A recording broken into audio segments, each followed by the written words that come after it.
Shalom à tous, Baruch Hashem. On a le droit de reprendre le Chok HaEmuna, troisième livre déjà, que 4 livres, hein, donc on a bien avancé, Baruch Hashem.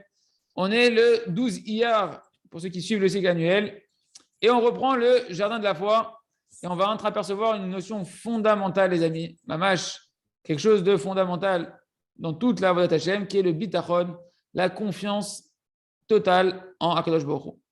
Hachem, Idbarach, il dirige l'homme. Écoutez bien, c'est des règles qu'on n'a pas idée à quel point c'est énorme. Hachem, il dirige l'homme dans ce monde-là en fonction de sa émouna à lui.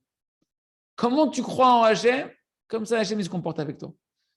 D'autres termes, ce que disait une élève du Rav Arouche, qui était la femme du grand Rav Citruc, c'est pour toi les Gadano. Hachem, il peut ce que tu crois qu'il peut. Hachem, il te dirige en fonction de ta émouna. Si un homme, il est Ma'amin, du Akadosh Baruch Hu, c'est lui le docteur, c'est lui le financeur, c'est lui le banquier, le financeur, le donateur, que c'est lui celui qui fait rencontrer les mariés, que tout vient de lui. Et bien, Hachem Yitbarach, en fonction de combien tu vas être sincère dans cette croyance que tu as en lui, et ben, il va t'amener sur toi une providence où tu vas voir la main d'Hachem dans tous les domaines où tu crois en lui. Mais si maintenant, Chas Veshalom, l'ami pense, non, non, non, non, non, non, non, tout dépend de moi, et ça, j'entends ça même dans les yeshivot. Encore hier, on m'a ramené quelqu'un qui étudie la Gemara tous les jours et qui dit, moi, je suis un expert dans la Ishtadlout. Ouais. Quelle Ishtadlout? Pas la tefila. La Ishtadlout c'est ma force, c'est moi qui fais. Je me suis marié, j'ai eu des enfants, j'ai la parnassa, j'ai beaucoup d'argent. Et meskin, Hachem Yachem Alav. Plus une personne elle croit que tout dépend de lui, et plus Hachem Yitbarach il retire sa hashgacha de lui. Il retire sa providence, son aide bienveillant et sa main bienveillante de lui. Comme ils ont dit nos sages de Béni, dans le chemin dans lequel un homme il veut aller, dans ce chemin-là, on va le conduire. Là, c'est marqué dans Masechet Makot. C'est pourquoi lorsqu'un homme maintenant il va avoir confiance, Adam Boter Beatzmo, qu'un homme il va avoir confiance en lui-même, dans ses propres forces, dans sa Ishtadlout. C'est moi. Moi, je fais 50-50 avec Hachem. Moi, je fais 80-20 avec Hachem. Moi, je fais 90, Hachem, il fait 10. Allez, moi, je suis gentil, je fais 99, Hachem, il lui laisse 1%. Celui-là qui croit comme ça, parce que c'est du sheker, alors Hachem Yitbarach, il lui retire sa hashgacha. Il retire que Dieu nous en prière sa providence de lui. Et c'est la cause de sa chute, de ses difficultés, de ses galères. Comme a raconté Rabbeinu, le Rav Akadosh, Moreno Rabbi Yitzhak, Minesriz, qu'une fois, il a. Je ne sais pas, le Baal Shem Tov, il lui a ordonné qu'on lui amène du vin d'un pays de Basserbia, Mimdinat Basserbia. Et donc, son élève, il a voyagé, il est parti lui-même dans la ville de Basserbia, il s'est attardé là-bas quelques mois, le mois de Elul, le mois de Tishri, et en fait, il est resté là-bas tout le temps qu'il fallait pour concevoir pour créer ce vin-là. Et lui-même, il a été mashgiach, il a fait attention lui-même à faire attention à chaque détail de toute la fabrication du vin, qu'il n'y ait aucun esser hada'ad, qu'il n'y ait pas un instant d'inattention, que tout soit bien caché, que tout soit bien droit, bien au maximum de méadrine la méadrine, ce soit le top du top pour le Baal Shem Tov. Du premier instant, Ken, où il a acheté les premières grappes, etc., jusqu'à tout le processus, il voulait être là pour surveiller que tout soit parfait. Et donc, il s'est fatigué lui-même à surveiller avec ses propres yeux d'un œil, mamash attentionné sur chaque chose qu'il faisait sur le vin pour qu'il n'y ait aucun dommage qui se passe dans ce vin-là. Afin que le vin il soit dans la plus grande cache-route, la méadrine pour le Baal Shem Tov. Et voilà, après la fête de Sukkot, il a dû rester encore un peu là-bas quelques semaines, jusqu'à ce que tout se termine, que la confection du vin se termine complètement, jusqu'à ce qu'il puisse le mettre dans des tonneaux et le ramener au Baal Shem Tov.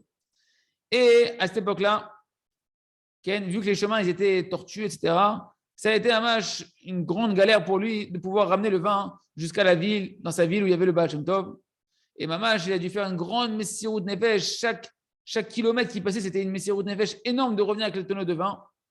Parce qu'en plus de ça, c'est pas que simplement qu'il devait voyager, mais il ne voulait pas perdre l'attention qu'il avait tant travaillé de faire attention à ce vin-là. Donc, il voulait à 100% être constamment en train de protéger ce vin-là et de voir qu'il n'y a personne qui s'en approche, qui peut rendre ce vin impur. Le jour, la nuit, il essayait de ne pas dormir. Lorsqu'il pleuvait, lorsqu'il y avait de la pluie, etc., des tempêtes, de la neige, constamment, il essayait à mâche de procéder ce vin et les chemins étaient tortueux, etc., de la boue dans les rues. Et Mamash, ses pieds, il marchait dans la boue. une catastrophe pour lui, c'était Messirut Nefesh énorme, jusqu'à ce qu'il a pu amener ce vin avec une grande shmira, une grande protection, et un vin qui savait qu'il était cachère, d'une cache-route extraordinaire, jusqu'à l'avoir amené à la ville du Baal Shem Tov. Et là, il court, Mamash, il va vers le Baal Shem Tov pour lui annoncer la nouvelle, qui lui a amené le vin, Mamash, en même temps, avec une surveillance rabbinique personnelle extraordinaire comme le Baal Shem Tov voulait. Et la suite, on aura dans le prochain shiur. Be'ezrat Hashem, je vous dis au prochain shiur pour la suite de l'épisode. Aïkar, de se rappeler que le Ikar de la Ishtadlut, c'est la confiance en Hachem et pas de la confiance dans sa propre force. On continue avec combien j'ai confiance en Hachem, combien Hachem il se comporte avec moi. Moi, j'ai confiance en Hachem, et bien plus Hachem il te laisse croire qu'effectivement, c'est galère la vie. La seule chose, c'est l'école Z, qu'on a un bitachon b'Hachem Shalem. On continue avec le jardin des louanges. Donc, on est dans les histoires, quelques histoires de miracles sur le remerciement. Et donc, Kartis Shel Yeshuot, une carte de délivrance. Donc, des histoires comme ça, on peut en raconter, le Rav nous dit, sans fin. Et c'est très bien d'en raconter quelques-unes quand même pour renforcer sa émouna. Entre-temps, il y a eu 2 livres entiers qui sont sortis du Rav sur les histoires qui sont passées pour renforcer chacun dans sa émouna, de remercier Hachem sur le mal comme sur le bien et voir des délivrances. Et voilà qu'il y en a un qui a rencontré le Rav et qui lui a dit, voilà quoi Rav, venez, je vais vous raconter des histoires miraculeuses qui me sont arrivées. Et il a raconté que comme ça, il a voulu voyager à Ouman et il n'avait pas d'argent pour voyager. Et d'après ce que lui, il voyait, Amash, il s'est dit, je ne peux pas voyager, je n'ai pas l'argent pour voyager. Et il a commencé, non, et lui, il s'est dit, je n'ai pas besoin, a priori, je n'ai pas besoin, ouais, j'ai pas besoin de voyager vu que j'ai pas d'argent pour voyager. Il a commencé à remercier Hachem. Merci Ribono Shel Olam que j'ai pas d'argent pour voyager à Ouman. Il est arrivé et comme ça il a fait son travail de Saïd Bodedou de remercier Hachem. Merci Hachem. J'ai pas d'argent pour aller à Ouman. Il arrive au travail et voilà que son ami lui pose la question. Il dit alors finalement tu pars à Ouman ou pas? Il a dit non, j'ai pas. Il a dit pourquoi? Il dit j'ai pas la possibilité financière de pouvoir voyager. Et il dit c'est quoi? Eh, voilà. Prends mon visa à moi, prends mon Kartis visa et voyage à Ouman. Et le Rav me dit, Zaya Anes Akatan, ça c'était le petit miracle qui s'est passé ici. C'est quoi le grand miracle? C'est que juste après, ils cacheront et lave. Ils l'ont appelé de l'armée. Ken. Juste une seconde, je regarde un truc. Ken. Ils l'ont appelé de l'armée pour lui faire savoir qu'il avait maintenant un jugement de l'armée. Il devait se rendre au tribunal à cause de l'armée. Et donc, il ne peut pas voyager à Ouman. Comment j'ai voyagé à Ouman? Les amis, j'ai eu quasiment la même histoire, moi, avec la faculté de médecine à l'époque. Je ne peux pas voyager. Je dois me rendre au tribunal à l'armée. Ça ne rigole pas là-bas. Tu ne peux pas. C'est la même date que le voyage à Ouman. Et il s'est tenu debout. Il a commencé à remercier Kadosh Baruch Hu. Merci, Ribono Shel Olam. Merci, Kadosh Baruch Hu, que je ne peux pas voyager à Ouman. Pour telle raison. Puis après, voilà, pour telle raison. Au début, je n'avais pas d'argent. Maintenant, tu m'as donné l'argent, Baruch Hashem. Je te remercie, Ribono Shel Olam. Maintenant, c'est l'armée qui m'appelle. Et l'armée m'appelle. Et le dirigeant, il me demande d'être là. De devoir être au tribunal. Merci Hachem, Ribono Shel Olam. Et qu'est-ce qui se passe? Il continue à remercier. Et Pitom, on l'appelle de l'armée, on lui dit, tu sais quoi? On a repoussé ton jugement, c'est à une autre date. Et donc, Baruch Hashem, il a eu son visa, il a eu son argent. Ils ont repoussé ils ont repoussé son jugement de l'armée et il a pu aller à Ouman. Regardez comment la force du remerciement, elle ouvre des portes extraordinaires. Autre histoire sur les ivougim, les rencontres pour se marier, les mariages, B'ezrat Hashem, avec facilité. J'ai rencontré un juif qui m'a raconté que dans sa shrouna, dans son quartier, il y avait un jeune qui était plus très jeune, d'accord, qui approchait des 35 ans, et que tout le monde aimait bien. Maman, j'étais apprécié par tout le monde. Il aidait tout le monde, il souriait tout le temps à tout le monde, mais il n'arrivait pas à se marier. Et tout le monde dans le quartier priait pour lui, pour qu'il trouve son shidour, mais rien à faire, 35 ans, imariable. Et au final, on lui a amené à cette personne-là le disque, le CD, Tafsik Leitbachien. Cesse de pleurnicher et tu verras des miracles. Un livre, un CD que je vous recommande à tous, qui est traduit en français, que vous l'avez même en livré en français, et qui résume un peu tout ce qu'on voit dans ce livre-là extraordinaire. Et il écoute ce cours, il écoute ce CD, et il commence à remercier Hachem. Tous les jours, durant 1 heure entière, vous avez bien entendu, 1 heure entière, il dit merci Ribono Shel Olam, que j'ai pas de femme jusqu'à aujourd'hui. Vadaï, c'est ce qu'il y a de mieux pour moi, c'est décidé que pendant 35 ans que j'ai toujours pas de femme. Je te remercie Ribono Shel Olam que tu as retardé ma femme jusqu'à aujourd'hui. Parce que toi, tu fais ce qu'il y a de mieux avec moi. Et je te remercie surtout, Ribono Shel Olam. Il ne peut pas y avoir quelque chose de mieux pour moi si tu as décidé que je ne me suis pas encore marié. Alors je te remercie de tout mon cœur, Ribono Shel Olam. Mais on parle de quelqu'un qui fait le travail béhémet, les amis. Pas qui fait ça pour être délivré. Il fait ça parce qu'il a compris le émet. Et il était heureux. Il a dit à Hachem, je suis heureux de ce que tu fais avec moi jusqu'à aujourd'hui. 2 semaines après avoir continué à faire tous les jours 1 heure de remerciement sur l'absence de Zivoug, eh ben, il a trouvé son Zivoug et il s'est marié, Baruch Hashem. Tout ça avec la force du remerciement. 1 heure de remerciement, les amis. Et oui, on veut voir des délivrances, il faut de la vraie émouna. Et la émouna, ça se travaille dans la tfila, dans le remerciement et dans le temps qu'on va y passer. C'est pas j'ai dit merci et j'ai pas été délivré. Il faut arriver à la émouna amitit. Il y a besoin que chacun prenne ces conseils-là et qui travaille à remercier sur des sujets qu'il a besoin de délivrer, travailler la émouna, qu'Hachem il aime, qu'Hachem fait ça pour son bien et réparer la source de son problème par la émouna et voir des délivrances via Hachem. On continue avec le livre à travers champs et forêts. Rappelez-vous, hier, on s'est arrêté en plein suspense sur cette histoire extraordinaire de Rabbi Nachman, du roi qui donne la royauté à son vivant de son fils et qui lui dit attention, je sais que tu vas perdre la royauté et force-toi de rester Bessimcha, même quand tu vas perdre la royauté, quand tu vas chuter, ne sois pas triste. Et on a dit de quoi on parlait? Du roi qui dit à son fils qu'à un moment donné, tu vas traverser des avérotes. Je sais que tu vas traverser des fautes, que aujourd'hui tu réussis, mais je sais que tu vas échouer après, tu vas devoir tomber. Et fais attention de ne pas être triste. On a dit que ce point-là, il est stratégique. Et que tant qu'on n'a pas capté cette connaissance-là, que très peu arrivent à capter, d'être Bessimcha, même dans les chutes, de rester Bessimcha, de joyeux, même dans les chutes, alors on ne peut pas faire une vraie teshuva. Et le Rav me dit, prêtez attention. Ici, Rabbi Nachman vient de dire que c'est le roi lui-même, dans tout son honneur, qui vient parler à chacun d'entre nous. Le même roi qui t'a ordonné d'être roi, qui t'a formé, qui t'a donné la royauté, qui t'a ordonné de faire aucune faute involontaire, le même roi qui t'a ordonné de faire aucune faute volontaire, qui t'a ordonné de faire chaque petite virgule de la Torah, le même roi, il nous met en garde, il te met en garde. Et il te dit, souviens-toi bien, mon fils, je sais que tu vas avoir des chutes, je sais que tu ne pourras pas accomplir mes mitzvot comme il faut constamment, et que tu vas devoir, malgré toi, à cause de ton Yitzhara, transgresser ma volonté, etc., etc. Et moi-même, le même roi qui t'a ordonné de ne pas fauter, je t'ordonne que tu ne sois pas triste et que tu restes joyeux même lorsque tu vas chuter. Pourquoi? Parce que le roi, il nous donne un secret à Tzoum qu'il est obligé d'habiller dans une histoire cachée, tellement c'est violent ce qu'il est en train de dévoiler comme secret face au Yetzirah. Le roi, il sait très bien que l'homme, il ne peut pas être Moshe Rabbeinu, que l'homme, il ne peut pas être un malach. Ce n'est pas une course empressée à devenir un admor. Il n'y a pas de. T'as pas une formation qui du jour au lendemain qui va te faire devenir l'admour de Paris. Ça va prendre énormément de temps et d'années de travail à chacun d'entre nous. Et durant ces années-là où tu vas travailler de devenir le tzaddik que tu as en toi, que tu dois faire naître, c'est sûr que tu vas avoir beaucoup de descentes, que tu vas avoir beaucoup de chutes. Et le roi, il le sait très bien. Mais l'homme, il ne le sait pas. Et le Yetzirah, il se joue de ça.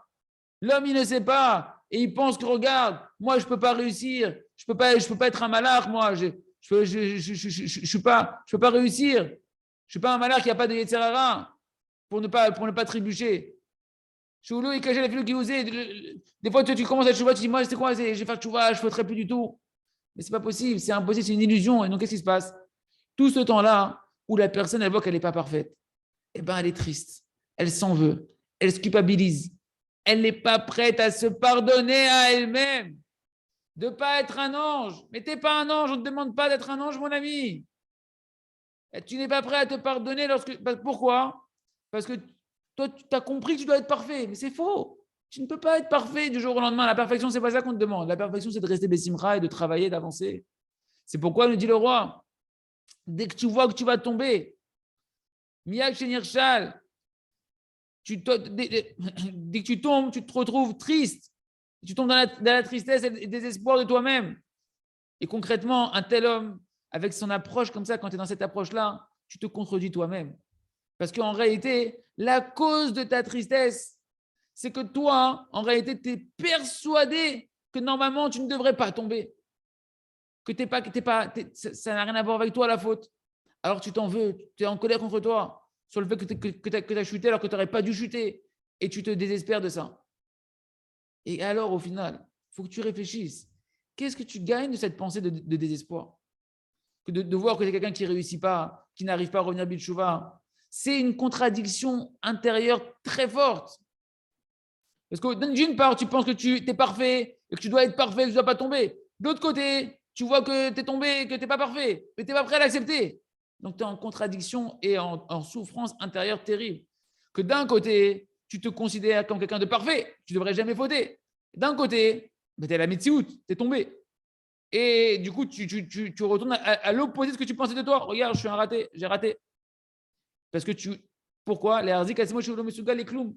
Parce qu'en réalité, la personne, elle prend conscience que maintenant, voilà, j'arrive rien à faire. Je veux réussir, je veux battre mon mauvais penchant et j'y arrive pas. Il me dit donc, c'est pourquoi Nimsa chez Vadaï, c'est sûr que celui qui tombe dans la tristesse à cause de ses fautes, alors sa manière de se juger, parce que rappelez-vous qu'on est dans l'heure des doutes, d'apprendre comment se juger correctement. Sa faculté d'auto-jugement, elle est tordue complètement et elle frôle l'hérésie. Elle frôle la folie. D'accord? À chaque fois qu'une personne elle tombe dans la tristesse, elle tombe dans une folie. C'est pourquoi il vient le roi et il nous met en garde d'une manière, mamache, qu'on ne peut pas comprendre de deux manières différentes. Il te dit, je veux que tu fasses attention de ne pas être triste. Simplement, sois joyeux. Tiens sa mère, tiens Bessimcha et fais tes chouvas.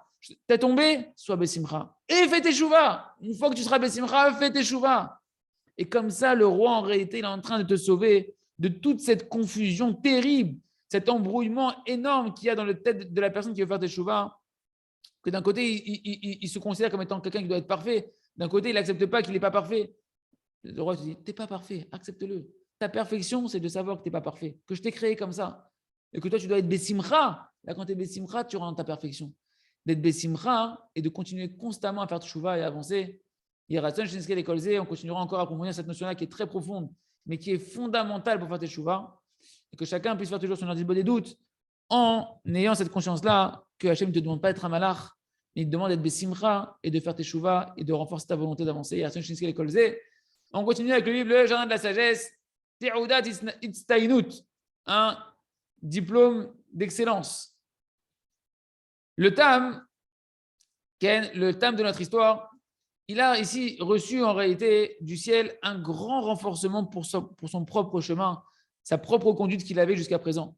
Qu'il a vu que Mamash Bevadai, son chemin, c'était que le chemin de la Tmimoud, le fait d'être toujours Bessimcha, d'être dans cette émouna et dans cette simplicité-là, c'est le seul et unique et vrai chemin qui amène au but.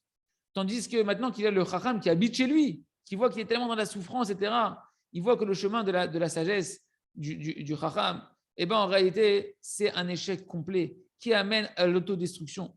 Parce qu'il a vu devant ses yeux un exemple vivant d'un enfer d'une personne qui, par son intellectualité, ça l'a amené à vivre constamment dans la souffrance de ses propres raisonnements qui sont erronés. Et la raison pourquoi Kadosh Baruch Hu, il a vu le besoin d'envoyer un renforcement, un tel renforcement au Tam, de lui faire vivre le Chacham chez lui pour qu'il voie de ses propres yeux. Cet échec du Chacham, c'est parce que dans le ciel, on fait attention à l'équilibre. Ken, pourquoi? Vu que dans le Tam, il a reçu tellement de honte. Il faut équilibrer un peu la balance. Il a mangé tellement de honte de tout son entourage sur le chemin tellement beau, tellement extraordinaire de sa tmimout, de sa simplicité, de son intégrité. Tellement on s'est moqué de lui. Alors que Kadosh Baruch Hu, pour équilibrer un peu la balance, il lui a envoyé un renforcement. Il lui a envoyé dans sa maison le Chacham Metumtam, le Chacham cinglé, le sage cinglé, qui souffre de toute sa réussite, pour qu'il voit clairement que comment toute sa sagesse, elle ne l'a fait que descendre au final dans le fin fond des abîmes et que le Tam, il a vraiment bien raison, bien que tout le monde se moque de lui, il a bien raison d'être Bessimcha de tout ce qui lui arrive. Parce qu'en réalité, tous les efforts d'un homme dans ce monde-là, c'est uniquement pour arriver, pourquoi? Pour arriver au bonheur, pour arriver à la joie. C'est ça la volonté naturelle de chaque être humain. Chacun, au fond de soi, il cherche quoi? Il cherche le bonheur. Concrètement, le bonheur, la simra, c'est ça en fait la théouda, le diplôme qu'un homme il a réussi dans sa vie. Quand tu vois un homme qui est heureux, un homme qui est véritablement heureux de tout ce qui lui arrive, qui a un vrai bonheur intérieur, pas un bonheur exposé dans Facebook, un bonheur intérieur, et tu vois que cette personne-là, elle est heureuse constamment, celui-là, ça montre un diplôme qu'il a réussi sa vie. Si tu es heureux, si tu es dans le bonheur véritablement, ça montre que ta vie, elle est réussie, automatiquement. Si la chorma d'un homme, elle l'amène à ce même bonheur, si la sagesse d'un homme, elle ne l'amène pas à ce même bonheur, alors c'est le diplôme de sa pauvreté. Si tu as beau être le plus riche, le plus intelligent, les plus grands diplômes, si jamais au final ça ne t'amène pas au bonheur, alors tu es un pauvre, mon ami. C'est un témoignage de ta pauvreté. que Mamash, que tu as échoué dans les épreuves de la vie, que ta philosophie et ta vision de la vie, elle est erronée complètement, puisqu'elle ne t'amène pas au véritable bonheur, à la plénitude et à la joie intérieure constante. Parce que la joie et le bonheur, ce sont, les amis, en réalité, le curseur, le thermomètre véritable de savoir la qualité de la vérité d'un homme, où est-ce que tu es un homme vrai ou pas. Plus un homme est dans la vérité, en fonction de son niveau à soi, de sa démarche de se rapprocher d'Akadosh Baruch Hu, plus il va être heureux. Et celui qui est Béhémet, qui est un homme qui se trouve dans le Hémet véritable, dans la vérité de sa vérité à lui, comment il doit se rapprocher d'Hachem, alors il ressent au fond de lui une perfection, une tranquillité, une joie profonde, parfaite. Comme chacun, il peut comprendre avec lui-même que lorsque il sent qu'à l'intérieur de lui, la vérité elle se dévoile, combien il est heureux. Et sur ça, on dit En simcha ka'atarat asfekot. Il n'y a pas de joie, Chachamim, ils ont dit, il n'y a pas de joie comme le dénouement des doutes. Si maintenant, la sagesse d'un homme, elle ne l'amène pas à cette joie et à ce bonheur à l'intérieur, c'est sûr que ce n'est pas la vérité. Si c'est comme ça, à quoi elle sert cette chorma-là? Si elle n'est pas véritable et qu'elle n'amène pas au bonheur. C'est pourquoi la vraie chorma, les amis, c'est d'être un tam, d'être dans la imuna, dans la simcha tamid, savoir qu'entre les mains d'Hachem, d'être sa mère bechelko, zé a chorma amitit, puisque c'est la seule chorma qui amène au bonheur et à la joie. Et c'est ça que Hachem a voulu, que le roi, que Akadosh Baruch Hu a voulu montrer au Tam quand il lui a envoyé le Chacham chez lui pour lui montrer, regarde, ton chemin il est bien, ton chemin il est vrai. Et des fois on a besoin de ce chizouk-là. Il raisonne qu'on puisse se renforcer dans cette image du Tam, à se comporter comme lui, à être toujours sa mère Bechelkeno. Et on continue avec les Sefer.